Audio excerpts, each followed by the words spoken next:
Hello, hello, hello. Welcome back. Hello, hi everyone. Ciao, Teo. How are Ciao, you doing? Luca. Good. New week, new banter. I am very happy Yeah, for this yeah, discussion specifically. So, and you and I kind of like chatted in the past days about an idea of some sort of like topics that we can cover, and so I'm super excited to start with this one, the beginning of a conversation. oh, And as you can see, I'm still celebrating our last release. you should, Luca. And there are new things happening that we are going to ship soon. So, Looking forward, but I don't have any team more is t-shirts busy. Team to is being busy. I don't have any more t-shirts to print on, so I need to order new ones. But today is a little bit of a nostalgia discussion because I don't know if you remember, but it's actually almost the time we first met that this term BFF was going around. Long time ago, basically. I definitely had less white hair at the time and less tattoos, but yeah, I'm excited because I remember the time that everyone was building this BFF, and the first time I thought it was the name of a TV show. I don't know if you ever watched it, but it was a Paris Hilton TV show, trash TV BFF, best friend forever. And is the BFF pattern really your best friend forever? Well, That's the main question. well, as always in architecture, in consultancy, in all choices, it depends. Okay, definitely it's not your best friend. Okay, is it useful? It's very useful. Okay, Yeah, but yeah. sometimes. And I mean, let's start maybe to uh, So walk what is a BFF? Let's talk about what is a BFF and why it was. exactly. So start It, your definition of BFF and then the ThoughtWorks definition of BFF. oh, I don't care. Okay. Well, you know where it So came from. Come on, so it's the nonsense. you need a backend for front end. Okay, and this term was introduced. I don't know, as Luca said, a decade ago or something like that. More. With more than that, with the popularization of web apps and mobile apps at the same time, and specifically because both web apps and mobile apps had completely different requirement than the previous generation of software, and they had this clunky, horrible API, typically written in SOAP and WSDL and XML, very complex. Okay, and instead you needed to provide really snappy um, uh, user experience or delightful user experiences, which typically would require a different kind of APIs being exposed to the smart clients.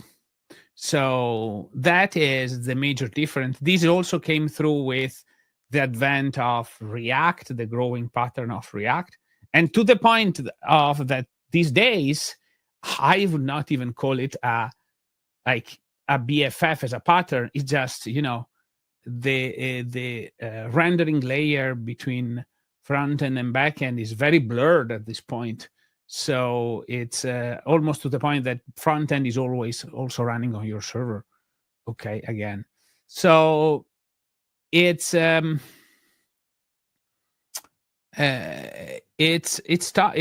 was tough, and it still is to some extent. But there are a few key points that are good, where a BFF is your friend to some extent, and where it's not, and how to design it properly. Okay, and also the mistakes of what not to do. Okay, more or less, and Yeah. especially for complex projects and for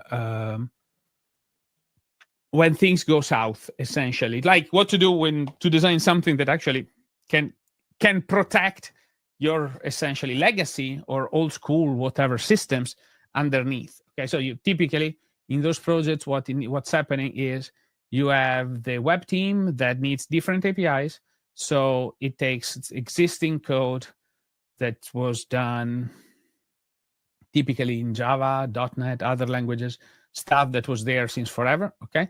And then it re-exposed them either using GraphQL or using REST APIs for ease of consumption of web and mobile developers.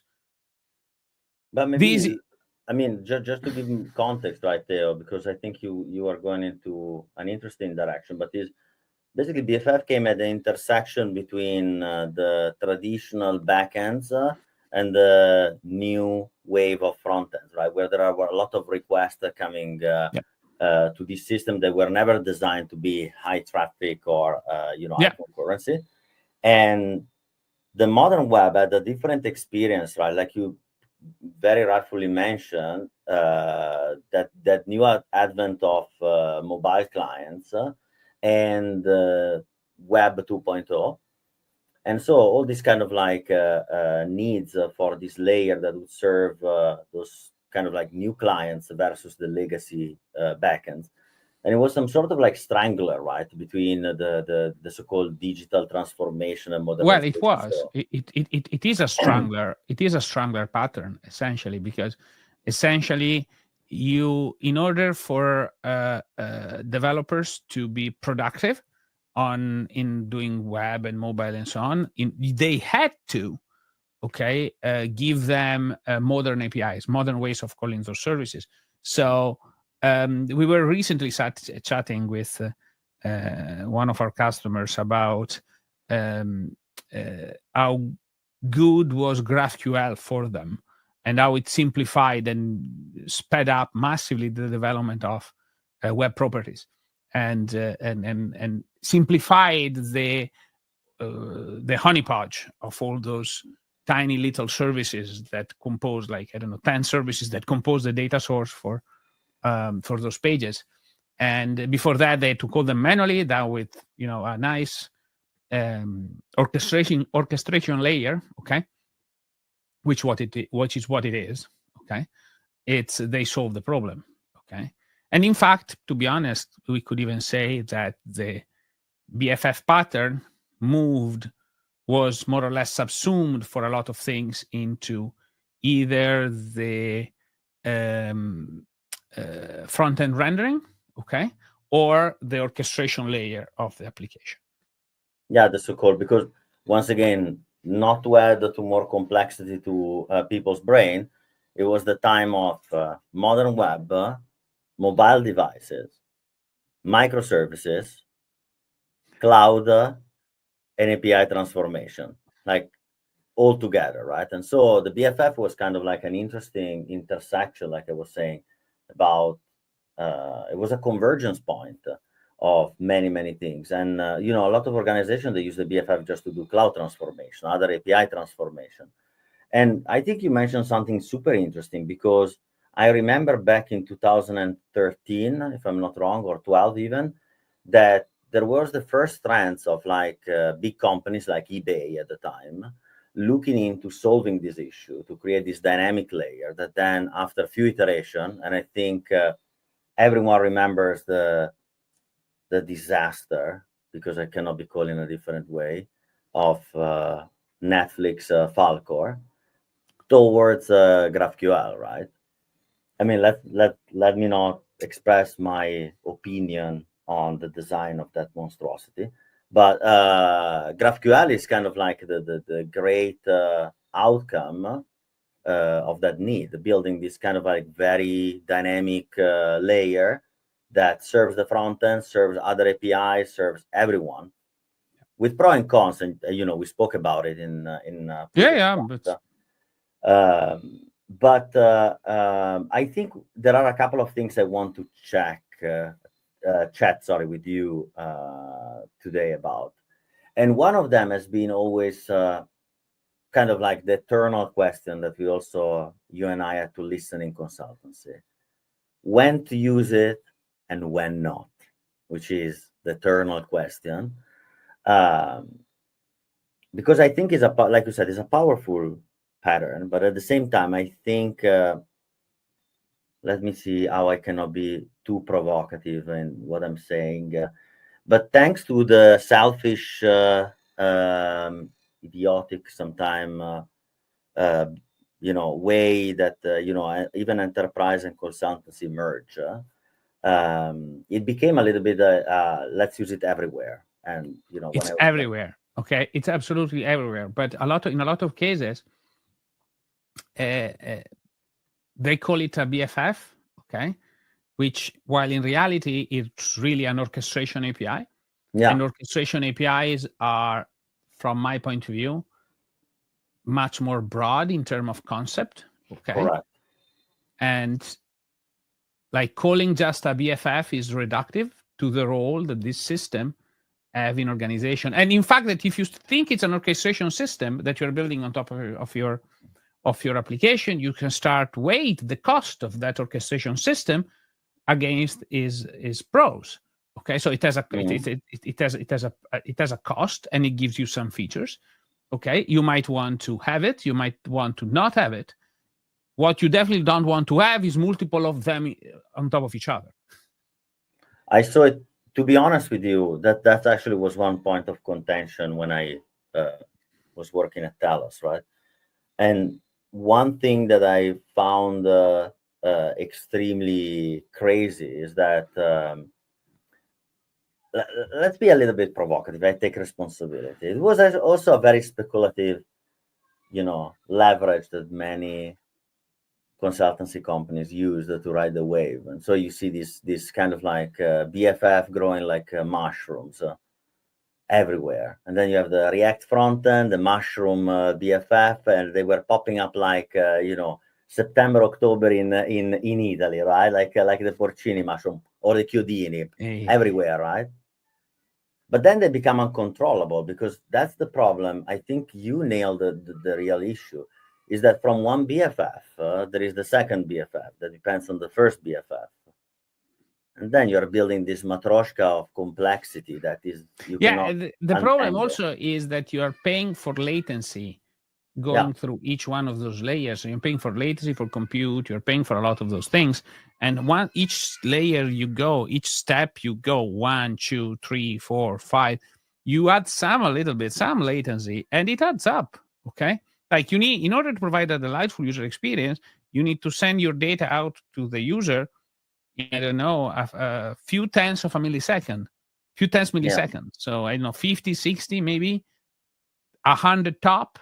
Okay. That's what you need to send to the user. Okay. And responding to the queries and touching database at that at scale at those latencies is actually hard. Like it's not easy. No, not at all. Not at all. Like you see it everywhere. This kind of system falling apart all the time. By the way, 100%, 100%. I think, and I remind me at the end to tell you what I was thinking. Like right before we were starting, to chat about it. But okay. So when should we use the BFF? When the BFF is the match made in heaven, and when it becomes that annoying friend that you have in the group? From my point of view, okay, the BFF is useful, okay, if I have more than one data sources that I am collating together first. Yeah. Okay. And second, okay, it can do some value-added activity. Typically, for the value-added activity that it does, it's either some orchestration business logic, essentially a glorified, a coded workflow engine. Usually, I prefer coded workflows rather than actual defined workflows, because those are super slow, okay, to run usually. Not only. They you and I went through it. There is a lot of like hidden complexity that you pay as soon as these things start to go, because when everything goes right, it's perfect. When it starts to go south slightly, it's over. It's like an ORM, right? It's an ORM. Okay, you can't debug it. So for me, the key thing, one of the key things, where either a BFF either does a significant amount of workflow orchestration. So it takes 3 or 4 different endpoints, 5, 10, 20, and then it calls them in some, orchestrating them, okay? Exposing some higher level APIs, abstractions, and things like that.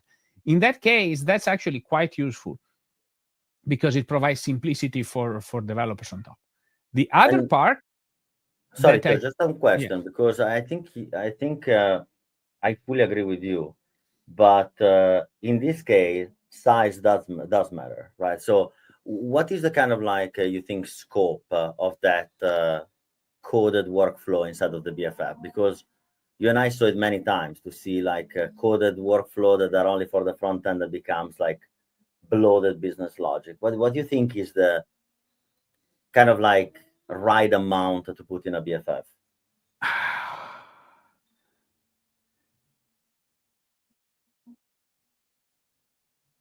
And make it simple.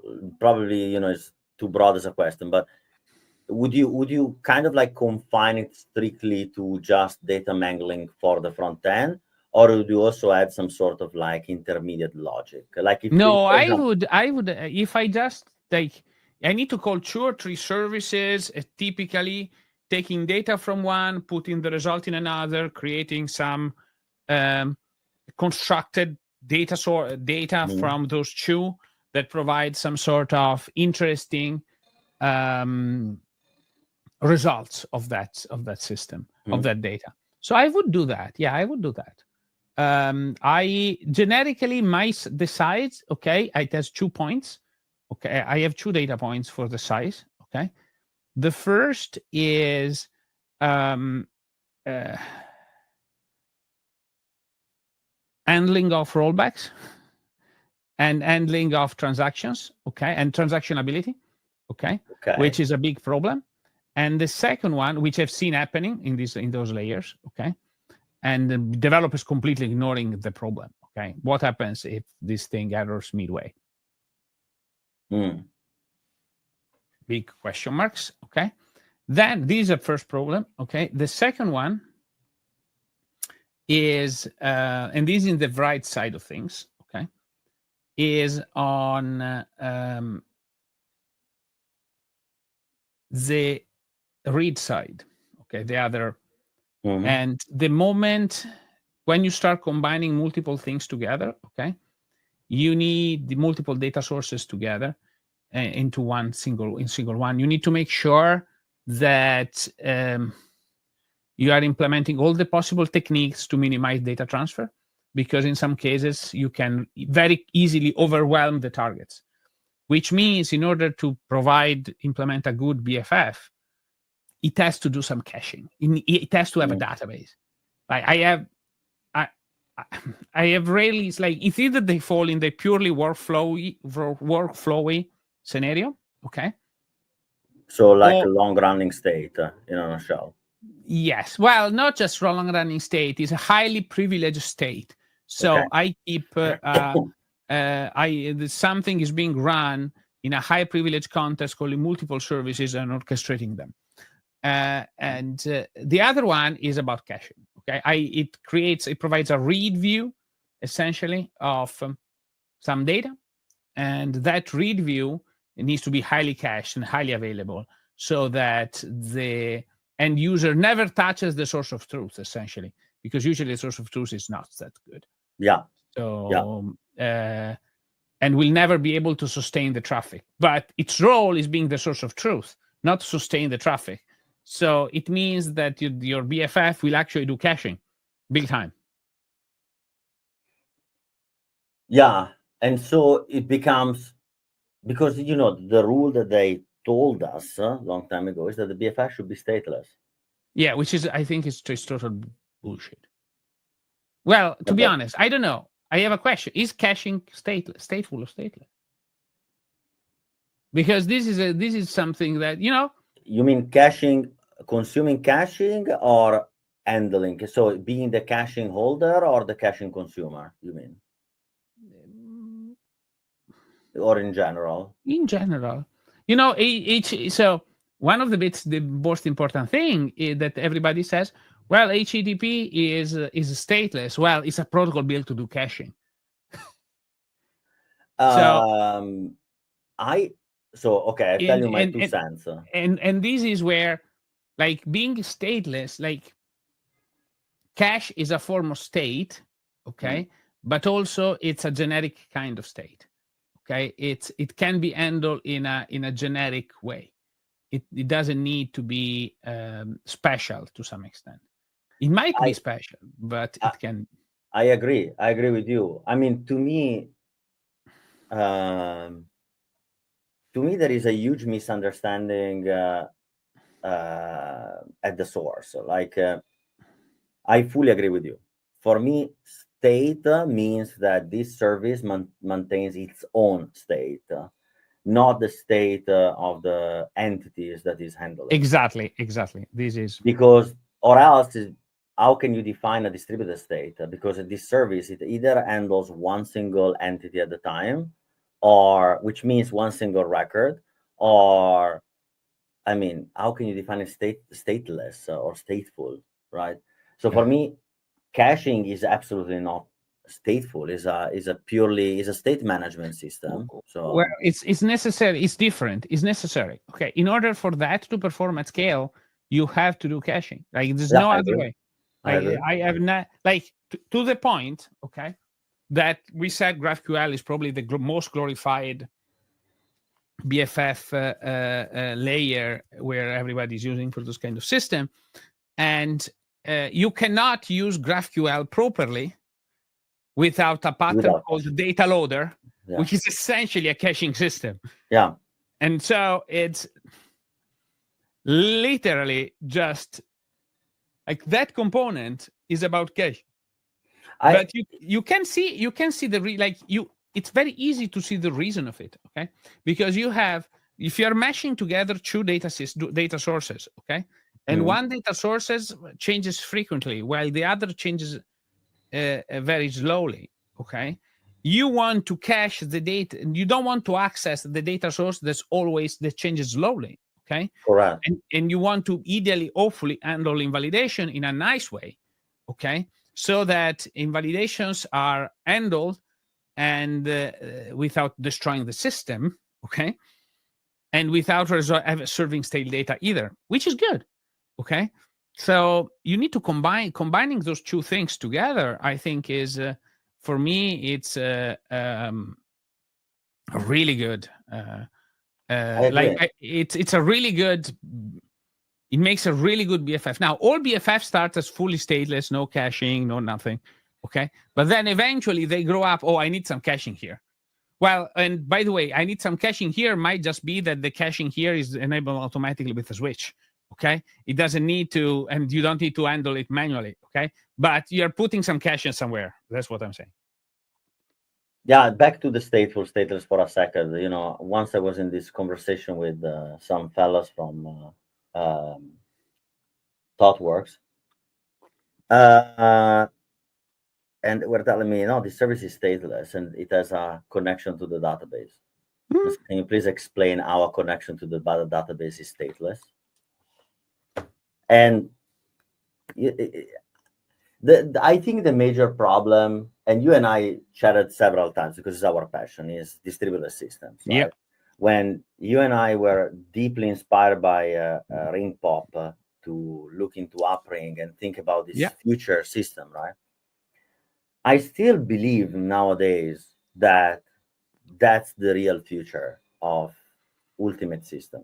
Like I think that layer that is missing is what Ring Pop was creating with insane Yep. complexity thanks to Hyperban.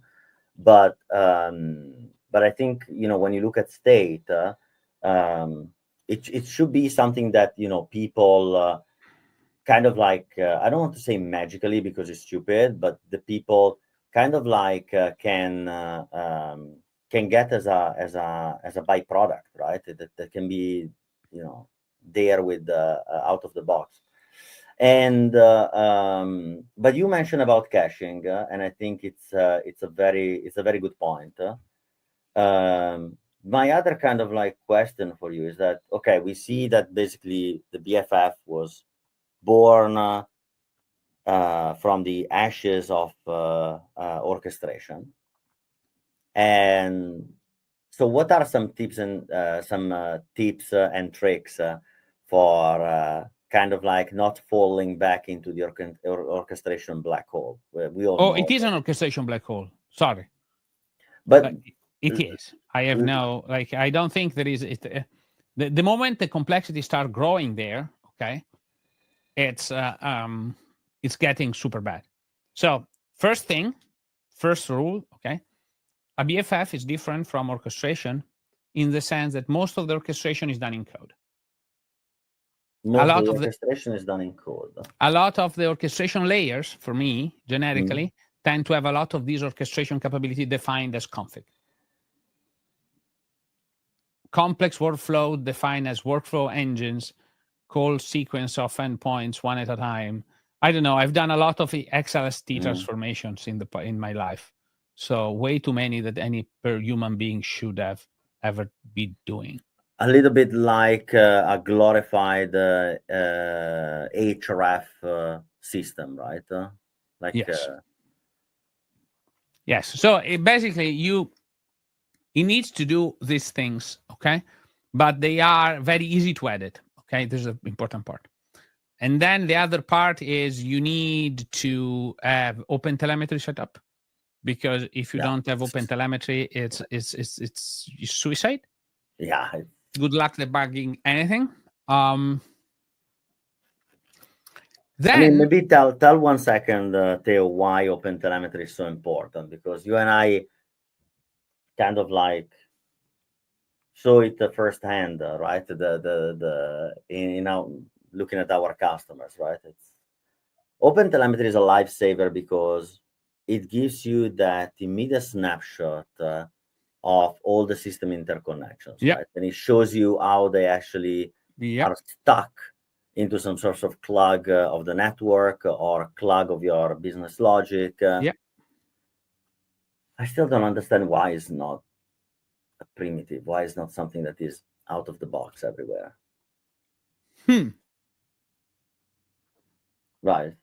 There are so many things that I think we're still stuck, even the BFF, right? Why building BFF in 2025? Oh, you have to. You have to. Because fundamentally, the technology, every enterprise, every company is owning parts of different technology. So and at some point, you need to provide it to in a form that's easy to consume by developers that might not be so familiar with, I don't know, talking to 20 endpoints. Okay. But also, this is where the problem began. Okay. It's the security aspect of it. And you need to, by moving those coordination, by moving the security boundary after your BFF, okay, you can do that orchestration in a safer way versus exposing those same endpoints. Okay.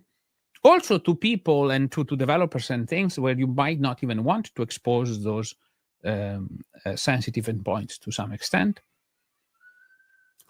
But more important, it's the BFF does, allow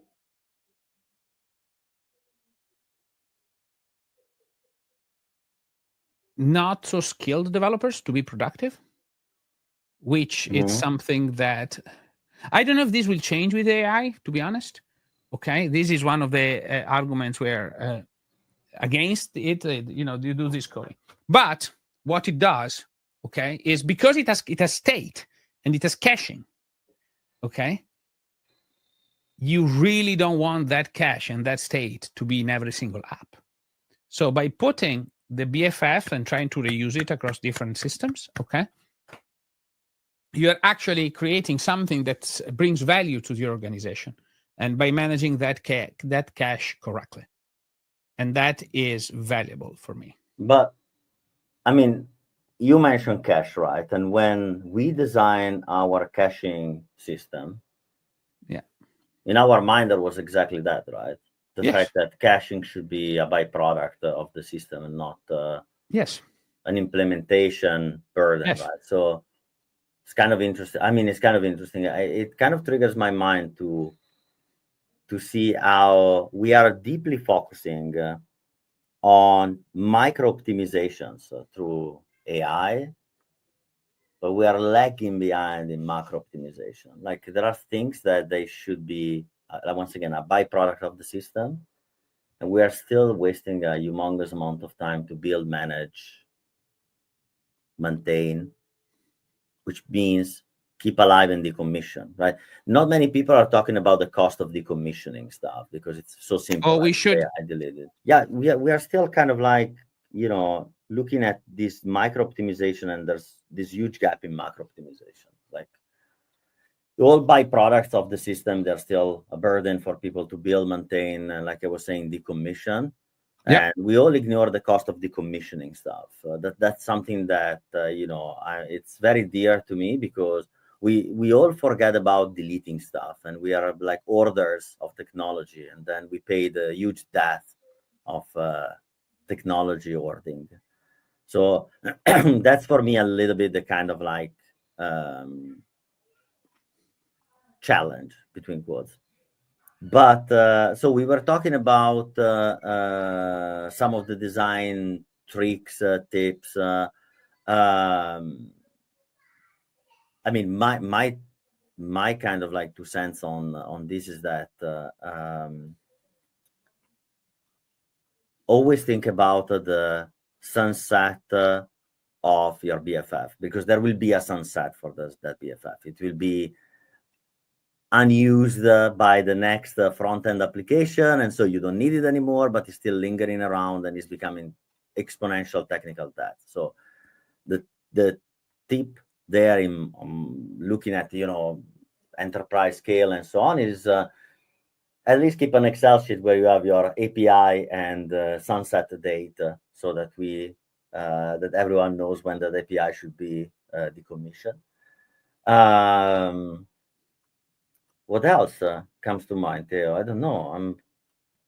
I'm thinking. We spoke about state. We spoke about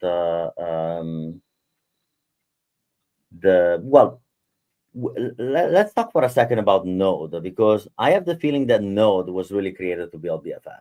I mean, if you look at Node is the perfect system to build BFFs. Okay, it's it more or less it simplifies. Like before that, a lot of those integrations were done in as configuration, like as big XML files that represented workflow runs, coordinating multiple services together, super slow things, like horribly slow things. And Node came around, and with just a couple of request calls, fetch, and so on and so forth, I could coordinate 2 or 3 microservices together, slap them a response, return them to the user, and being super productive. In 10 minutes, I have created my workflow. Well, before that, it would have taken me a few hours. So essentially, fantastic.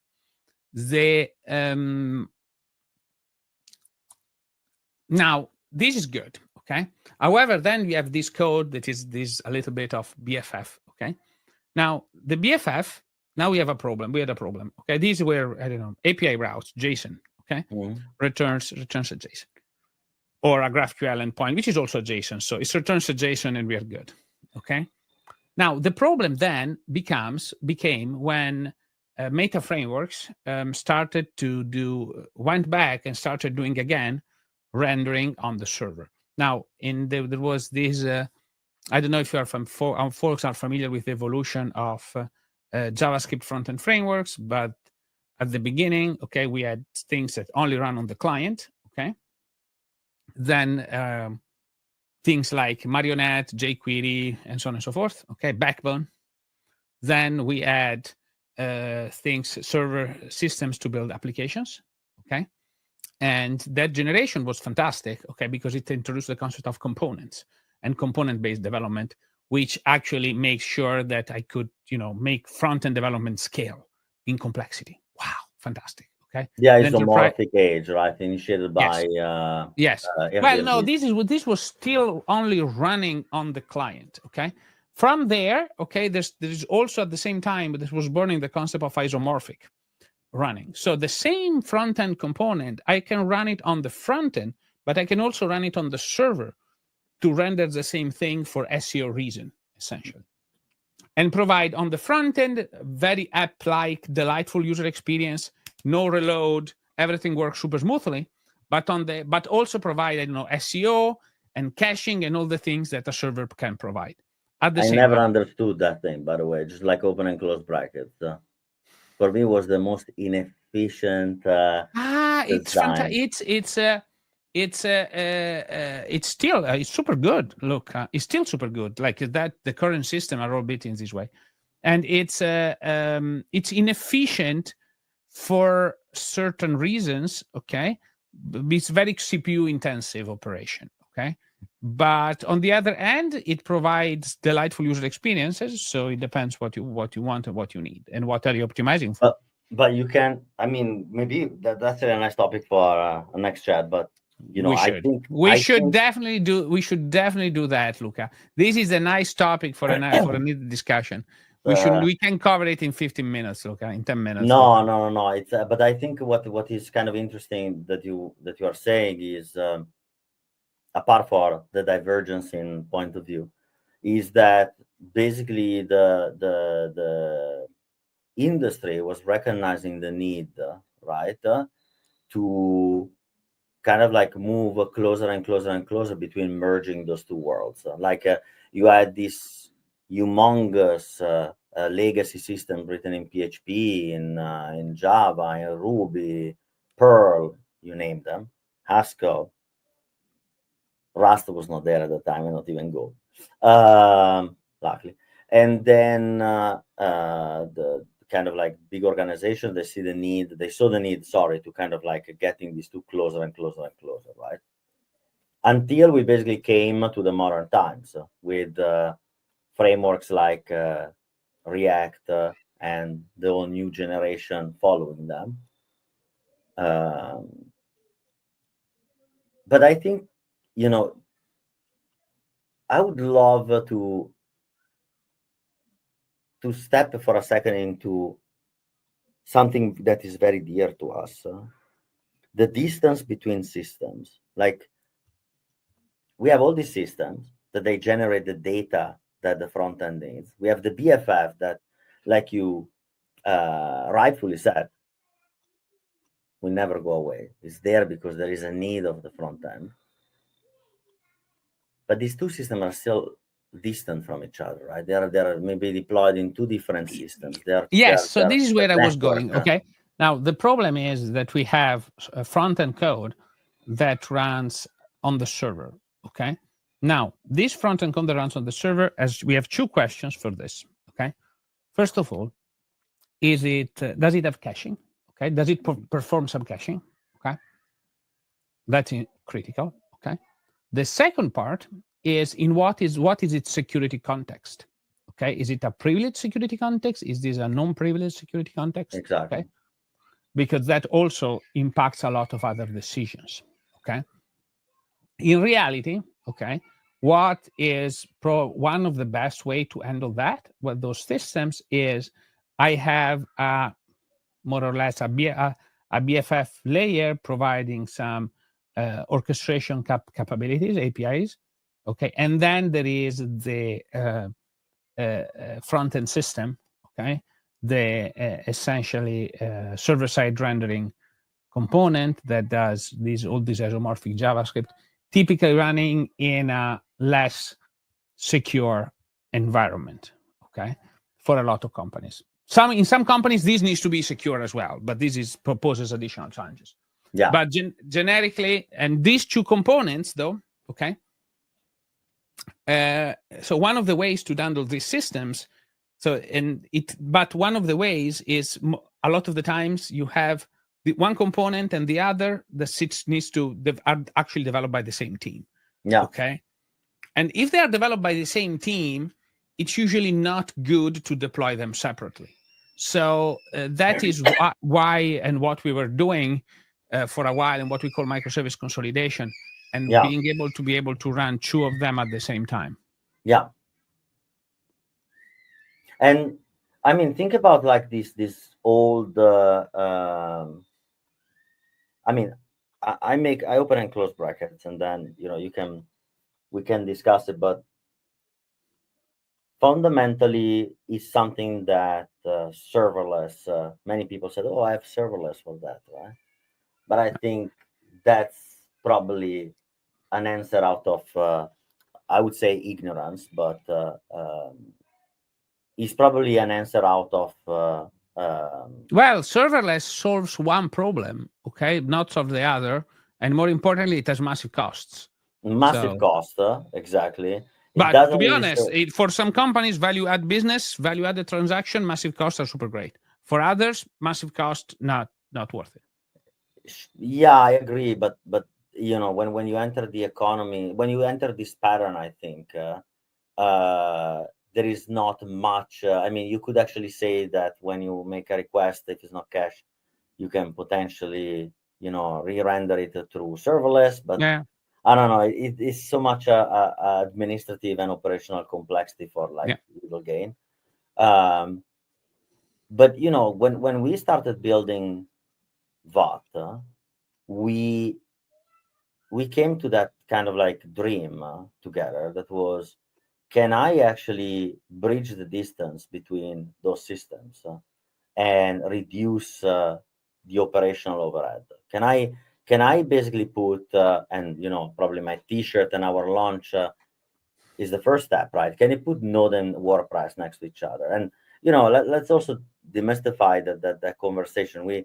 That idea came to us from remembering an insane travel to New York at the New York Times. So that's probably we should send them some donuts to thank them for the idea. But it was like coming from that idea. Can WordPress be as close as possible to Node, but it has to be owned by Node because Node is the edge technology, right? It's not yeah, PHP.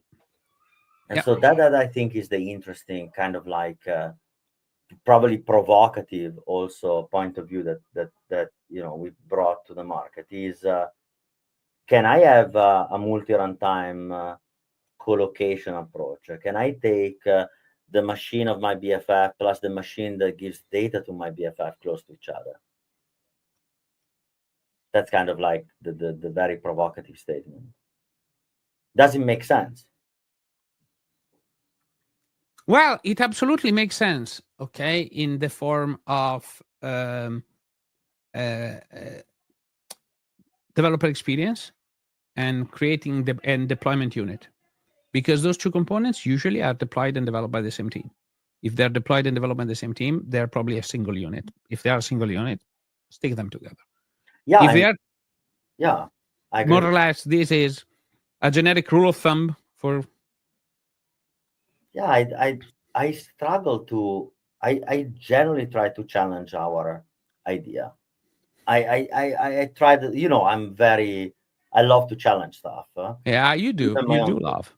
And I was trying to basically find one single extremely good reason to say it's a dumb idea. It's such a dumb idea.